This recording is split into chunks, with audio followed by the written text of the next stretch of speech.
Hi.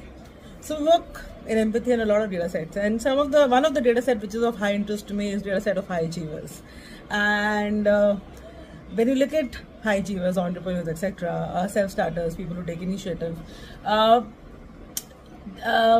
all of us operate from the reason I like data sets is data set tell you that there is a pattern. If there's a pattern, that means it's predictable. If it is predictable, that means it's preventable.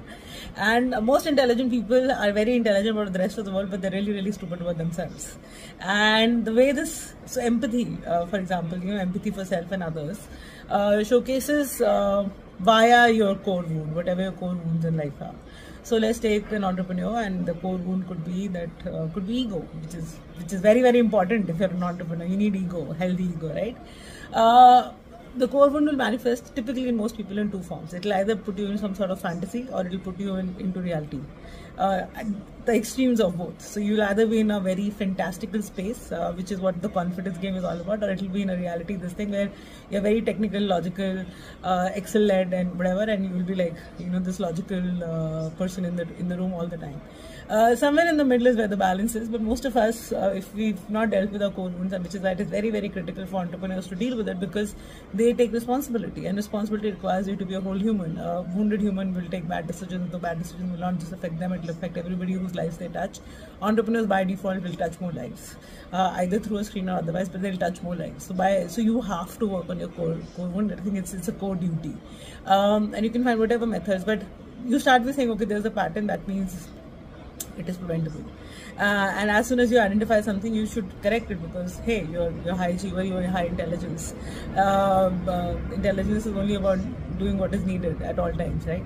So core wounds, fantasy, reality. You can also see this in relationships. So for example, what you call limerence, right? Like I wish, so you keep putting, so entrepreneurs do this a lot, they keep looking for the potential of a human, and they keep putting bets on the potential of a person, their own and that of others, and it can lead to a lot of disappointment, because potential not necessarily always converts into reality, and that's again the fine line between fantasy and reality.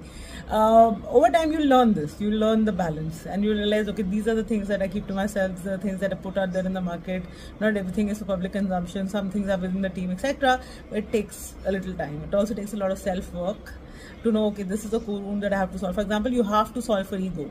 There is no choice, but you have to solve for ego, because ego will destroy everything. Whatever you've built, you'll keep doing this again and again. And a lot of entrepreneurs will tell you that they've done 10 startups because they really made the ego mistakes in the first 9.